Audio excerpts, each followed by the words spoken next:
आज का लेक्चर नया लेक्चर है, नया चैप्टर है और चैप्टर का नाम क्या है? ग्रेविटेशन। तो ग्रेविटेशन ऐसा नहीं कि आप लोग पहली बार पढ़ रहे हैं, बराबर है। इसके पहले भी आपने ग्रेविटेशन पढ़ा है। कौन सी क्लास में पढ़ा है ना?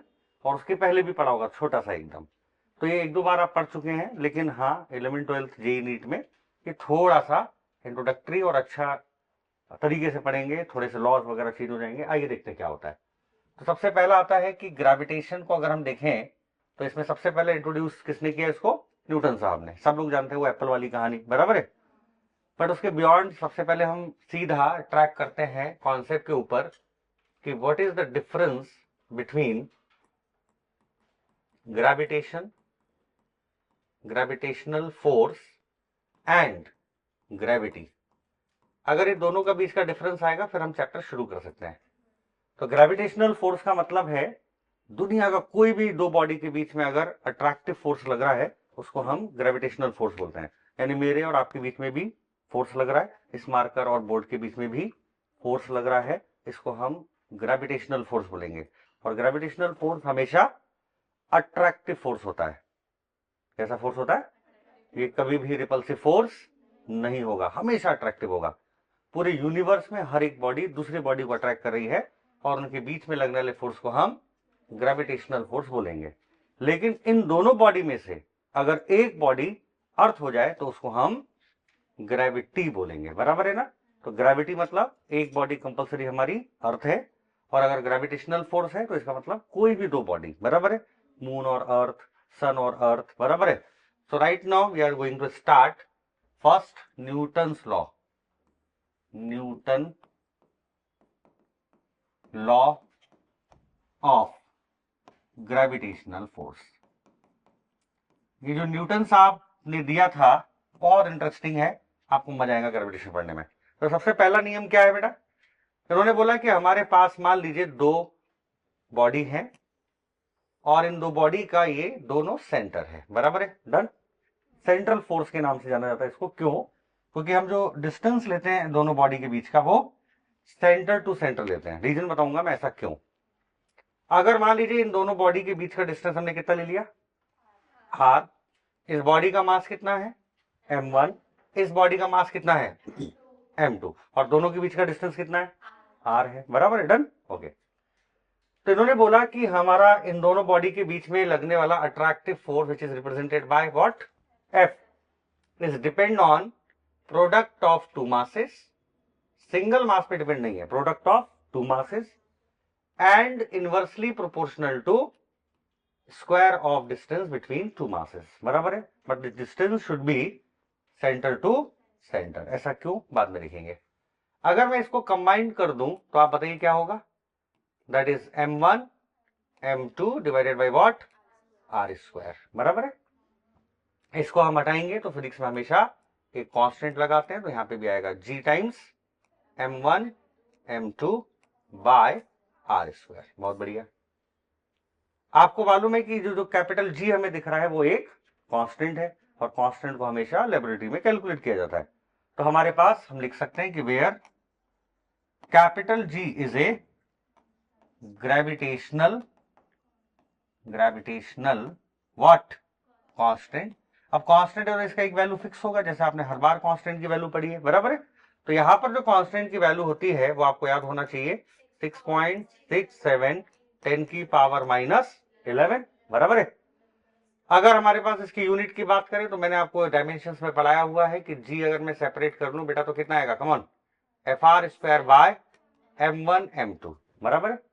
आप मुझे बताइए कि अगर मैं फोर्स की बात करूं तो न्यूटन, R स्क्वायर की बात करूं तो मीटर स्क्वायर, दो मासेस हैं तो किलोग्राम स्क्वायर। तो what should be the unit? Newton metre square by kg square. Done. Okay. So now what is the dimension of capital G? ये भी हमें पता है। तो डायमेंशन अगर आपको निकालना है तो dimension of force, dimension of r square, dimension of m1, dimension of m2। तो क्या आप लोग इसका डायमेंशन निकाल सकते हैं? बिल्कुल निकाल सकते हैं। हमें सभी चीजों का डायमेंशन ऑलरेडी पता है। तो कैसे पता है आइए देखते हैं। तो हमारे पास सबसे पहला चीज है कि अगर मुझे डायमेंशन निकालना है तो मैं आराम से निकाल सकता हूं, मुझे बेसिक डायमेंशन आने चाहिए। तो सभी लोगों को मालूम है कि फोर्स का डायमेंशन, जल्दी बोलो, L1 M1 T minus 2 R square का L2, दो मास का कितना M2, ऊपर ले जाएंगे 1 प्लस 2 3 M माइनस 1 और T माइनस 2। तो ये हमारा हो गया dimension of what, capital G, gravitational constant. Value कितनी है 6.67 10 की पावर माइनस 11। बहुत बढ़िया। इसके अलावा मुद्दा उठा था कि सेंटर टू सेंटर सर आपने डिस्टेंस इसको क्यों लिया, बराबर है। एक्चुअल में ग्रेविटेशनल फोर्स दुनिया का सबसे वीकेस्ट फोर्स माना जाता है, ठीक, डन। एक तरफ मैं बोल रहा हूं वीकेस्ट फोर्स है, ठीक है। अच्छा मान लो अगर ये डिस्टेंस हम सेंटर टू सेंटर नहीं लेते तो क्या होता, आपके पास में अगर मैं इन दोनों बॉडी को आपस में चिपका देता बिल्कुल नजदीक में, तो ये दूरी सेंटर टू सेंटर नहीं लेते तो ये दूरी कितनी हो जाती है बेटा, 0, बराबर है। अगर मैं यहां पर 0 डालूंगा तो 1/0 कितना, इनफाइनाइट। तो एक तरफ आप क्या बोल रहे हैं कि gravitational force is what, weakest force, और एक तरफ आंसर कितना आ रहा है, ये तो चलेगा नहीं ना। तो इसलिए you have to be calculate distance from centre to centre, आपका सेंटर अर्थ का सेंटर, बराबर है, तब हम ग्रेविटेशनल फोर्स को कैलकुलेट करेंगे, डन। चलिए, तो हमारे पास में ये हम लोगों ने लिख लिया है, बहुत बेसिक इंफॉर्मेशन, ये आप लोगों ने 9th 10th में भी पढ़ा हुआ है, यहां तक सीमित नहीं है हमारा चैप्टर। अब इसके बाद में असली जंग जो 11th 12th जेईई में आता है क्वेश्चन, वो शुरू करेंगे, पर पहले आप इतना लिख लो या फिर इसको स्लाइड कर देते हैं, बराबर है। तो हमारे पास है, तो क्या है बेटा फाइनली फॉर्मूला, जल्दी बोलो, F इज इक्वल टू, बोलो भाई फटाफट, G times of M1 M2 by R square. बहुत बढ़िया। अब ध्यान से सुनना, इसमें कुछ बातें मैं बोल रहा हूं और बहुत ध्यान से सुनिए। सबसे पहला मुद्दा आता है कि यहां पर प्रोडक्ट है।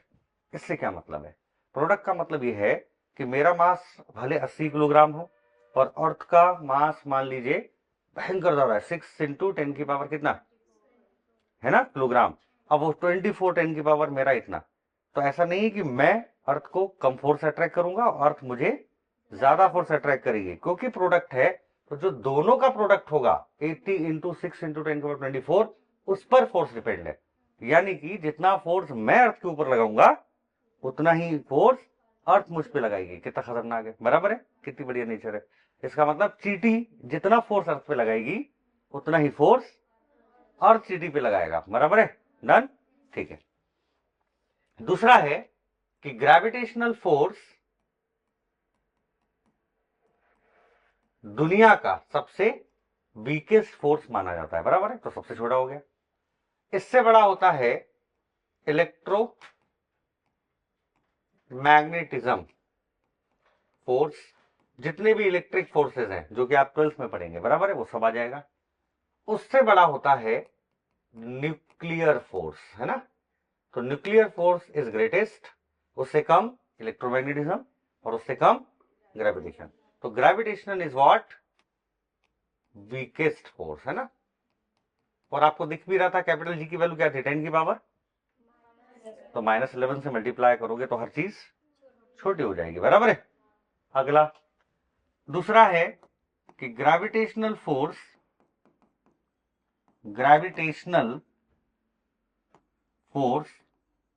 does not what depend on medium surrounding, यानी ये मीडियम पर डिपेंड, ऐसा नहीं कि पानी के अंदर आप दोनों चले गए तो ग्रेविटेशनल फोर्स बढ़ जाएगा या घट जाएगा। आप दूसरे स्टार पे चले गए, कहीं और चले गए, सन पे चले गए, मून पे चले गए, पानी में चले गए, एयर में चले गए, वैक्यूम में चले गए, बराबर है, किसी ऑयल में खड़े हो गए, तो ऐसा नहीं है कि ग्रेविटेशनल फोर्स बदल जाएगा, बराबर है, क्योंकि बाकी फोर्सेस मीडियम पे डिपेंड करते हैं, बट ग्रेविटेशनल फोर्स मीडियम पे डिपेंड नहीं करता है। ये सबसे बड़ा रीजन है, बराबर है। तो अभी तक की सारी कहानी समझ में आई कि नहीं आई। और तीसरा और लास्ट इंपॉर्टेंट पॉइंट है कि ग्रेविटेशनल फोर्स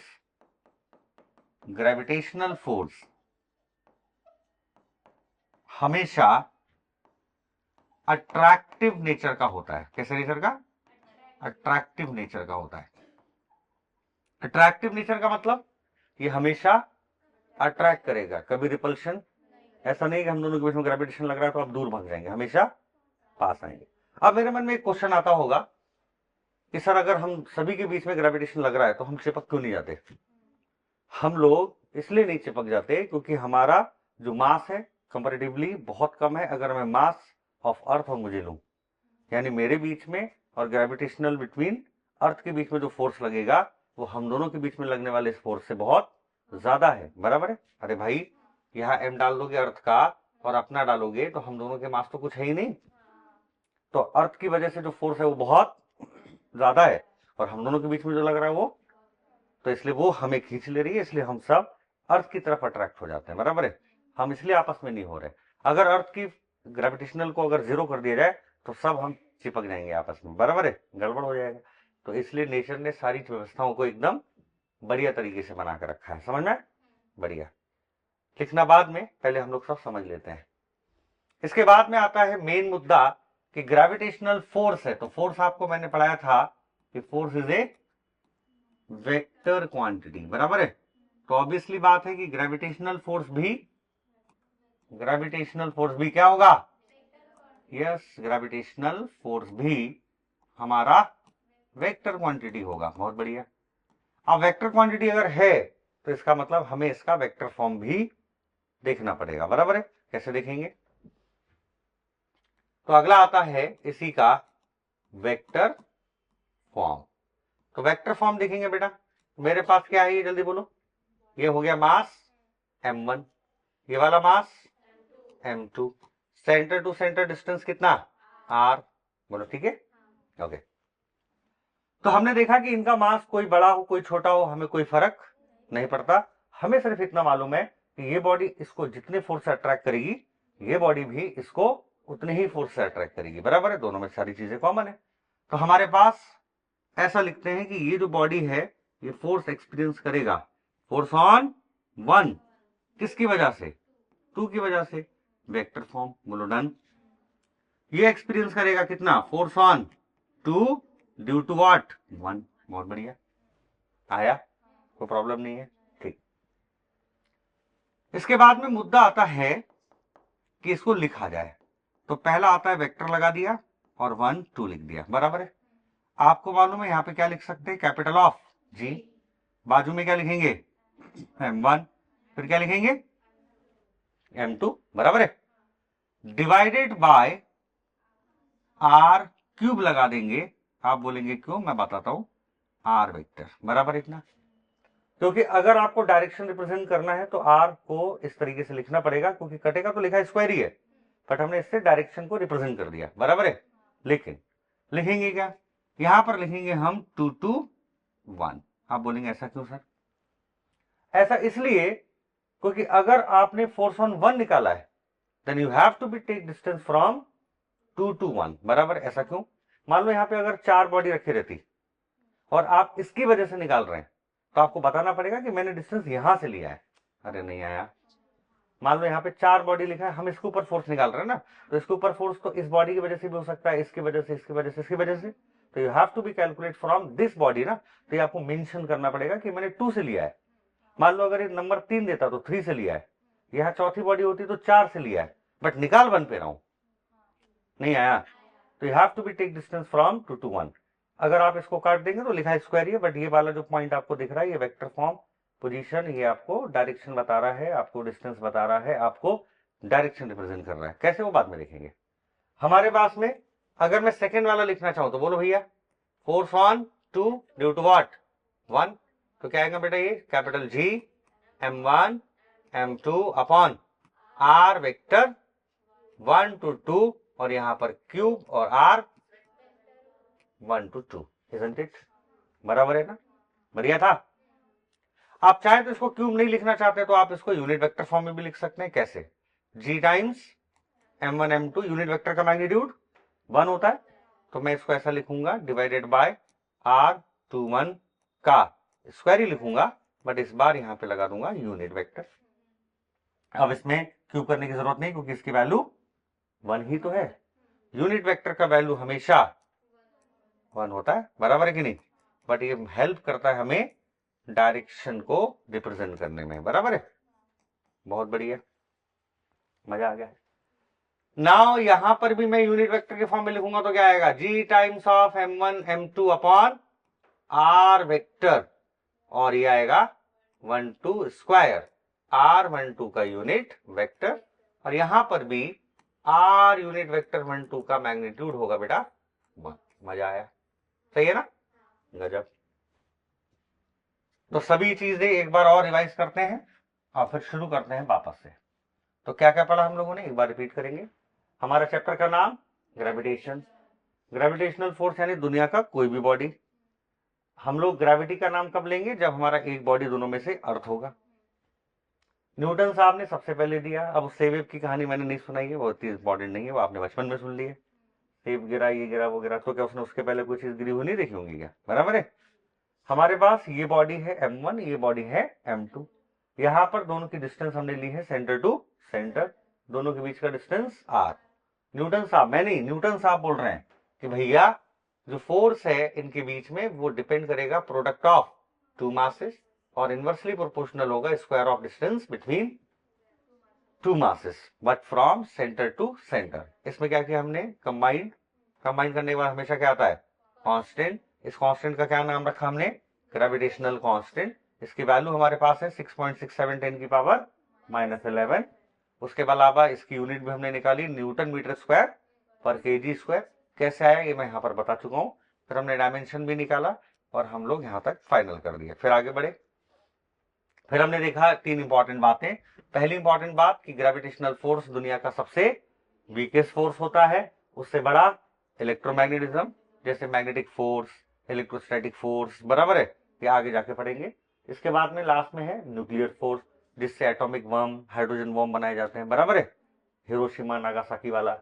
इसके बाद में gravitational force does not depend on medium, और ग्रेविटेशनल फोर्स हमेशा अट्रैक्टिव नेचर का होता है, ये कभी रिपल्शन नहीं करता। सिमिलरली आगे हमने पेज पलटाया तो हमने वेक्टर फॉर्म देखा। इस बॉडी के ऊपर लगने वाला फोर्स था 1 ऑन ड्यू टू 2, यहाँ पे लग रहा था ऑन 2 ड्यू टू 1, और हमने इसको बहुत खूबसूरत तरीके से इसको लिख लिया, बराबर है। मुद्दा आता है कि हम अब इसका एप्लीकेशन कैसे करेंगे, बराबर है। इसका एप्लीकेशन समझने के लिए बहुत जरूरी है कि आपको वेक्टर के सारे लॉ आने चाहिए, बराबर है। तो मैं ऐसा मान के चल रहा हूं कि आपको वेक्टर के लॉ याद है, बराबर है। इसमें ज्यादातर हमें एडिशन और सब्ट्रैक्शन के ही रूल ही पता होना चाहिए, बाकी कुछ भी नहीं।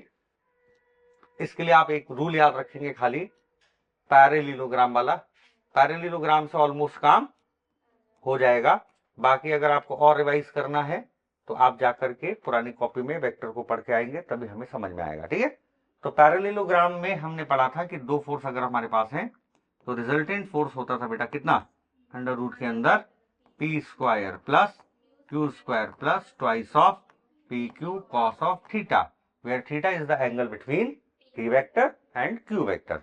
बढ़िया, हमारे पास में इसका मैग्नीट्यूड है। डायरेक्शन भी हमने निकाला था, है ना, डायरेक्शन था 10 इनवर्स ऑफ व्हाट, बोलो, Q vector, come on, sine theta divided by what, P vector plus Q vector cos theta. तो इसको हम आराम से बना सकते हैं, अगर हमें याद है तभी हमारे वेक्टर के प्रॉब्लम्स बनेंगे, अगर याद नहीं है तो वेक्टर के प्रॉब्लम्स नहीं बनेंगे, बराबर है। शुरू करें अगला। तो अगला आता है हमारे पास इसके एप्लीकेशन में फर्स्ट प्रॉब्लम। तो फर्स्ट प्रॉब्लम है, इजी लेते हैं, मजा आएगा आपको, बहुत इंपॉर्टेंट है। अब यहां से हमारा एंट्रेंस की कहानी शुरू हो गई, बराबर है। यहां तक तो नॉर्मल कहानी थी जो आपने पहले भी पढ़ा है। अब एंट्रेंस की कहानी क्या बोलती है, ध्यान से देखेंगे। ये मेरे पास क्या है बेटा, वाई एक्सिस, ये मेरे पास क्या है एक्स एक्सिस, बराबर है, बढ़िया। ये मेरे पास क्या है, ओरिजिन, डन, अच्छी बात है। यहां पर मैंने बोला कि मैंने एक मास रखा, और ये जो मास है मेरे पास में वो क्या है, यहां पर रख दिया मैंने, बढ़िया सा, ठीक है। यहां पर एक और मास रखा, और यहां पर मैंने एक और मास रखा, डन। इनकी दूरी डिसाइड कर लेते हैं। इनकी दूरी आपने ले ली यहां से यहां तक 1 मीटर, यहां से यहां तक 2 मीटर, डन, बढ़िया, ठीक है। इसका नाम है M1, इसका नाम है M2, इसका नाम है M3। हमें पूछा क्या गया है, क्वेश्चन है कि फाइंड आउट नेट का मतलब total, find out net gravitational net gravitational force on what m1 due to what m2 and m3। हमें m1 के ऊपर फोर्स निकालना है जिसने m2 और m3 के ऊपर लगाया, बराबर है। तो टोटल फोर्स ये कितना एक्सपीरियंस करेगा ये पता करना है, क्योंकि आप लोग आपस में सबकी वजह से फोर्स एक्सपीरियंस कर रहे होंगे। जैसे मैं हूं, इसकी वजह से भी, इसकी वजह, सभी की वजह से। तो सबको ऐड करके बाय वेक्टर लॉ आपको टोटल आंसर निकालना है, बराबर है। तो शुरू करते हैं। पहले बताओ कि मेरे पास में जो फोर्स ऑफ ग्रेविटेशनल है वो हमेशा कैसा होता है? अट्रैक्टिव नेचर का होता है। इसका मतलब है कि ये दोनों फोर्स किधर फोर्स लगाएंगे? अट्रैक्ट होना है तो इधर। इसका मतलब ये किधर लगाएगा? इधर। ये वाला भी किधर लगाएगा? इधर। दोनों का डायरेक्शन कैसा है? सेम है। इसका नाम दे देते हैं F1 और इसका नाम F2। आपको मालूम है कि जब भी हमारा फोर्स में, वेक्टर क्वांटिटीज में डायरेक्शन सेम होता है तो हम क्या करते थे? उसको डायरेक्ट ऐड कर देते थे, केस नंबर 1, बराबर है। या आप पैरेललोग्राम से भी देख सकते हैं। अंडर रूट के अंदर F1 square plus F2 square twice of F1 F2। Cos कितना? 0। तो कॉस 0 कितना? 1। तो F1 square plus F2 square twice of F1 F2। तो F1 प्लस F2 का स्क्वायर और रूट, तो F1 प्लस F2। तो जब डायरेक्शन सेम होती है तो डायरेक्ट ऐड कर देते हैं वेक्टर क्वांटिटीज को, और जब डायरेक्शन अपोजिट होती है तो डायरेक्ट माइनस कर देते हैं दो वेक्टर क्वांटिटीज को। अगर एंगल है फिर लगा देते हैं पैरेललोग्राम, बराबर है। तो हो गया। अब दोनों का डायरेक्शन सेम है तो मैं क्या लिखूंगा? नेट फोर्स ऑन M1 बराबर है, कितना होगा? फोर्स ऑफ F, ये किसकी वजह से?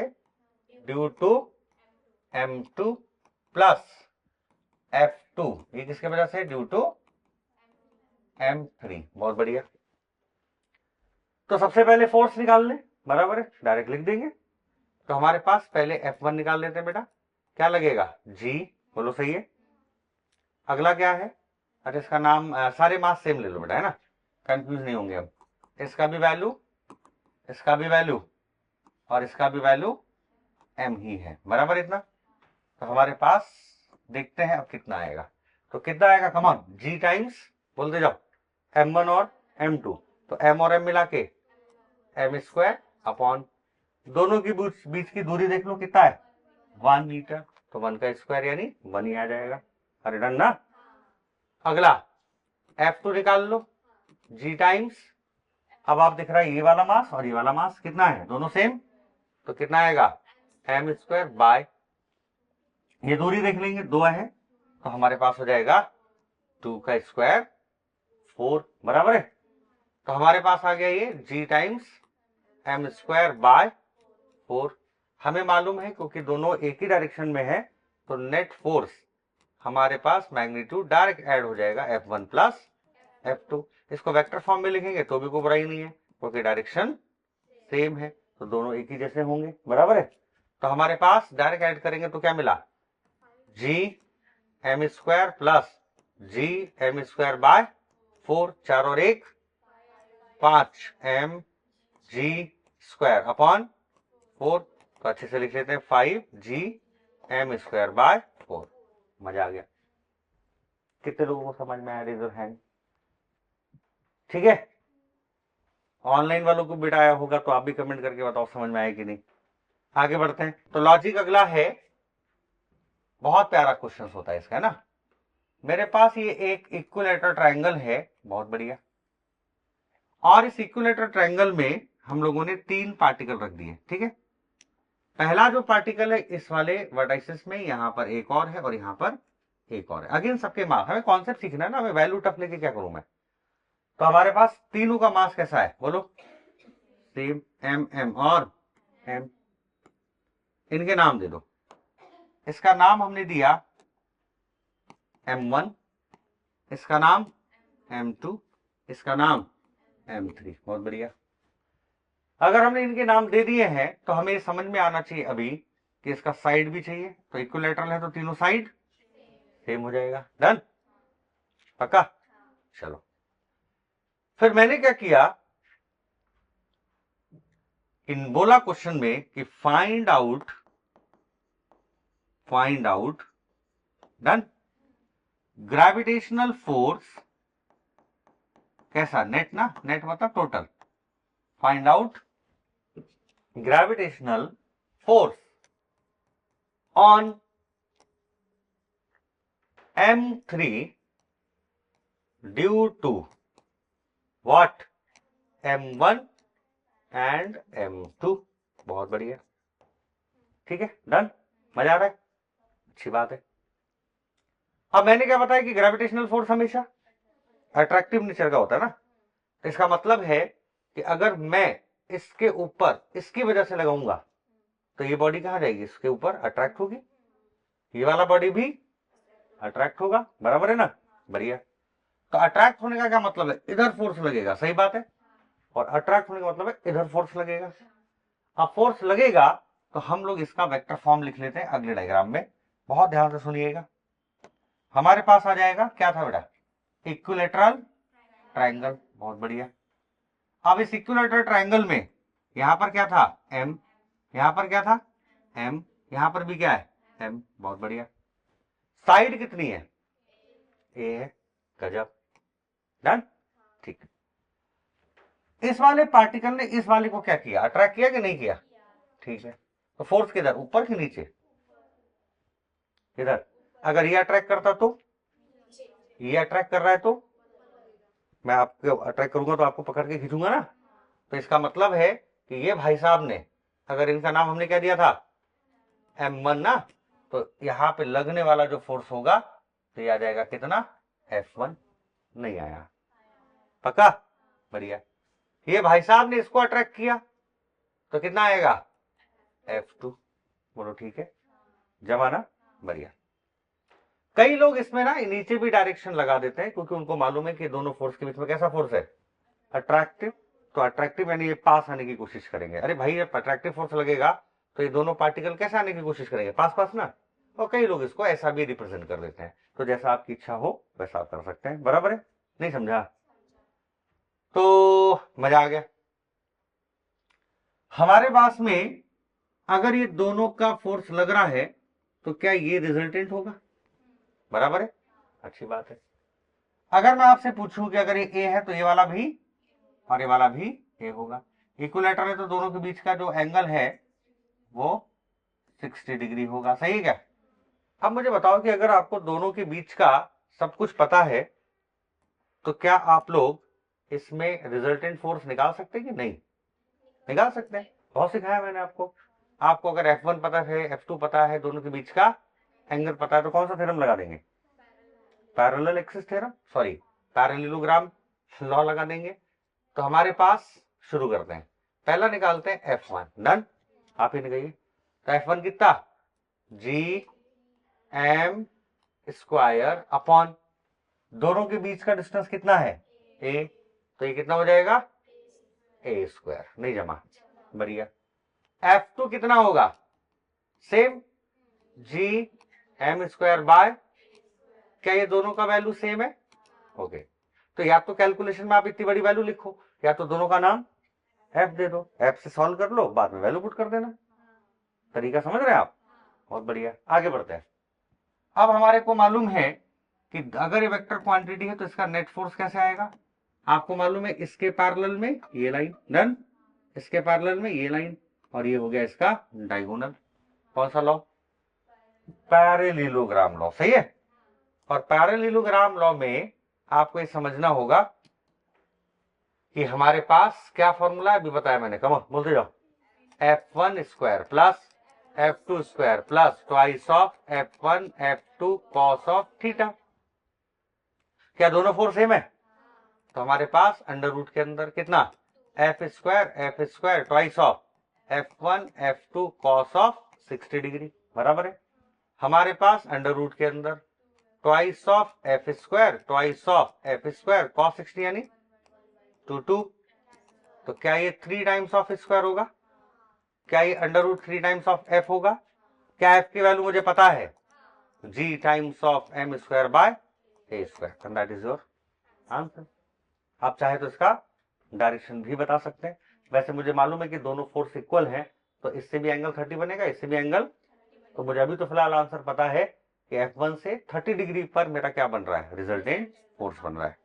और नहीं अगर हम निकाल पा रहे हैं ऐसा कि इक्वल नहीं है, तो हमारे पास फॉर्मूला है alpha equal to tan inverse of what, Q sin theta upon P plus Q cos theta, उससे निकाल लेंगे। ठीक है। अगर इसी को मुझे अट्रैक्टिव नेचर से करना था, अट्रैक्टिव नेचर ही होता है, बस लिखने का तरीका ऐसा है कि इसमें हम थोड़ा सेफ महसूस करते हैं, इजंट इट। अगर आपको लगता है कि क्या मैं सर ऐसा करूं कि इनके बीच में कैसा फोर्स है बेटा, अट्रैक्टिव, तो इसका मतलब है ऐसा लगेगा, सही है। अट्रैक्टिव फोर्स है तो कैसा लगेगा, ऐसा। नाम क्या दिया था, F1, इसका नाम F2, बराबर है ना, नाम से कोई फर्क नहीं पड़ता। आपको मालूम है कि इसके पैरेलल में ये लाइन खींचा, सही है, इसके पैरेलल में ये लाइन खींचा, तो जो डायगोनल है वो इसका रिजल्टेंट होगा। क्या F1 का वही आंसर आएगा G times of M square by A square, इसका भी वही आंसर आएगा G times of M square by A square. तो क्या यहां पर F नेट होगा, और F नेट आया √3 times of GM square by A square. तो आप ऐसा भी कर सकते हैं, ऐसा भी कर सकते हैं, बराबर है। ऐसा करने में कोई बुराई नहीं है, अट्रैक्टिव नेचर है, सही यही है, बराबर है। बट कंफर्टेबल आप इसमें ज्यादा है, इजंट इट, नहीं समझा, क्योंकि नेचर तो अट्रैक्टिव है ना, तो ये तो अपनी तरफ लगाएगा, समझ में। तो इन दोनों के बीच में फोर्स लगेगा, यानी ये पकड़ के खींचना चाहेगा ऐसा, बराबर है। तो कोई प्रॉब्लम नहीं। अगर आपने ये रेफरेंस लिया तो ये पार्टिकल इसको खींच रहा है, बात एक ही है, बराबर है। तो आप ऐसा भी कर सकते हैं, पर ज्यादातर किताबों में आपको सोल्यूशन ऐसे मिलेंगे। ठीक है, डन। हमारे पास है फिर से वही इक्विलैटरल ट्रायंगल, और इक्विलैटरल ट्रायंगल में हमारे पास तो शेप आते हैं ना, इसमें शेप बनाते हैं बढ़िया सा। आइए, तो ये मेरे पास है इक्विलैटरल ट्रायंगल, बना क्या हमारे पास, ये वाला M, ये वाला भी M, जब सीखना ही है तो बाद में देखेंगे कैलकुलेशन। ये वाला भी M, ये वाला नाम M1, ये वाला नाम M2, ये वाला नाम M3। आया क्या। यहां पे इस बार मैंने क्या किया ना कि ये जो सेंट्रॉइड है इसका, डन, ये जो सेंट्रॉइड आपको दिख रहा है यहां पे, इसका सेंटर C, यहां पे भी एक मास रख दिया M4 इक्वल टू, नाम इसका भी M, डन। इसका जो साइड है वो मैंने ले लिया कितना, A, ओके। तो तीनों का साइड कैसा होगा, A ही होगा। तो आपको क्या करना है, तो find out net gravitational force on M4 due to what, M1 and M2। सभी लोग बनाएंगे, ऑनलाइन वाले बच्चे बनाएंगे, आप भी बनाएंगे, फटाक से बनाओ। तो चलो भाई, इसको ऑनलाइन वाले बच्चे भी और आप लोग भी इसको सॉल्व करेंगे, और इसके जैसे बहुत सारे वेक्टर से रिलेटेड क्वेश्चन पढ़ के आएंगे और रिवीजन भी करेंगे, बराबर है। कल मिलते हैं बाकी।